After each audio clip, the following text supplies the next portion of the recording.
Hello welcome back to my channel. അപ്പോൾ ഇന്നത്തെ നമ്മുടെ റെസിപ്പി മെഴുക്കുവരട്ടിയാണ്. കോവയ്ക്കയും കിഴങ്ങും കൂടിയിട്ടുള്ള മെഴുക്കുവരട്ടിയാണ്. അപ്പോൾ അതിലേക്ക് ആവശ്യമുള്ള സാധനങ്ങൾ എന്താണെന്ന് വെച്ചാൽ നമുക്ക് നോക്കാം. ആദ്യം തന്നെ നമുക്ക് കോവയ്ക്ക വേണം. ഇവിടെ ചെറിയ പീസസായിട്ട് കട്ട് ചെയ്തിട്ടുള്ള കോവയ്ക്കയാണ്. അതേപോലെ തന്നെ കിഴങ്ങും ചെറിയ പീസസായിട്ട് കട്ട് ചെയ്തിട്ടുള്ളതാണ്. പിന്നെ അടുത്ത് നമുക്ക് ആവശ്യമുള്ളത് കുഞ്ഞുള്ളി ചതച്ചതാണ്. അതേപോലെ ഉണക്കമുളക് നന്നായിട്ട് ക്രഷ് ചെയ്തെടുത്തതാണ്. അപ്പോൾ ആദ്യം തന്നെ നമുക്ക് പാൻ വെച്ചിട്ട് അതിലേക്ക് വെളിച്ചെണ്ണ ഒഴിച്ചു കൊടുക്കാം. അപ്പോൾ വെളിച്ചെണ്ണയിൽ കുക്ക് ചെയ്താൽ മാത്രമേ നല്ല നാടൻ ടേസ്റ്റ് കിട്ടുള്ളൂ. അപ്പോൾ വെളിച്ചെണ്ണ നന്നായി ചൂടായി വന്നപ്പോൾ നമുക്ക് കടുകിട്ട് പൊട്ടിക്കാം. കടുക് നന്നായിട്ട് പൊട്ടണം. കടുക് നന്നായിട്ട് പൊട്ടിയിട്ടുണ്ട്. അപ്പോൾ കടുക് നന്നായിട്ട് പൊട്ടി കഴിഞ്ഞിട്ട് നമുക്ക് കുഞ്ഞുള്ളി ചതച്ച് വെച്ചിരിക്കുന്ന ഇട്ട് കൊടുക്കാം. ഇത് നന്നായിട്ടൊന്ന് ഇളക്കി കൊടുക്കുക.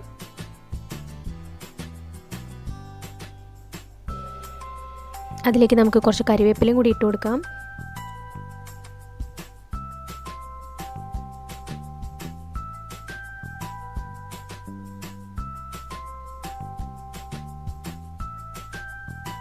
ഇനി നമ്മൾ ക്രഷ് ചെയ്ത് വെച്ചിരിക്കുന്ന ഉണക്കമുളക് നമുക്ക് ഇട്ട് കൊടുക്കാം. ഇത് നമുക്ക് നിങ്ങളുടെ എരിവ്, നിങ്ങൾ എത്രത്തോളം എരിവ് കഴിക്കുന്നു അതിൻ്റെ ബേസിസിൽ മാത്രം ഇട്ടാൽ മതി.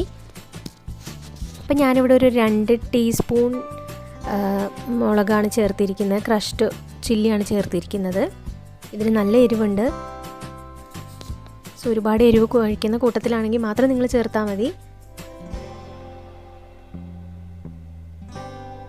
നന്നായിട്ടൊന്ന് ഇളക്കി കൊടുക്കുക. ഇനി അതിലേക്ക് ഒരു ലേശം മഞ്ഞൾപ്പൊടി ഇട്ട് കൊടുക്കുക.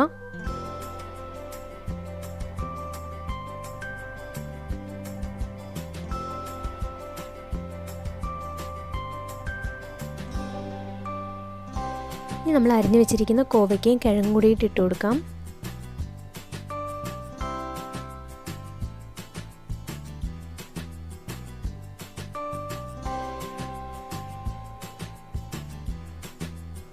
എന്നിട്ട് നന്നായിട്ടൊന്ന് മിക്സ് ചെയ്യുക.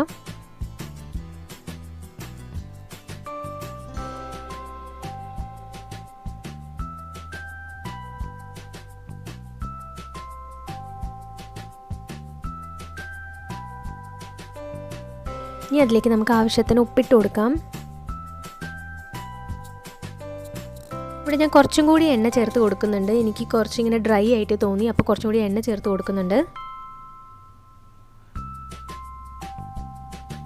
ഇത് നന്നായിട്ടൊന്ന് മിക്സ് ചെയ്ത് വേവിച്ചെടുക്കാം.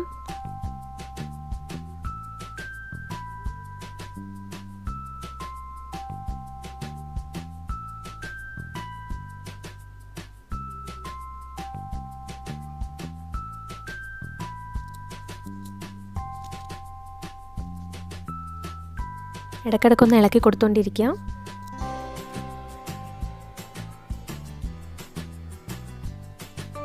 നമ്മുടെ കോവയ്ക്ക ഇവിടെ റെഡിയാണ്. അപ്പോൾ എല്ലാവരും ഇതൊന്ന് ട്രൈ ചെയ്ത് നോക്കുക. അപ്പോൾ നമുക്ക് നമ്മുടെ നെക്സ്റ്റ് വീഡിയോയിൽ കാണാം. Until then take care.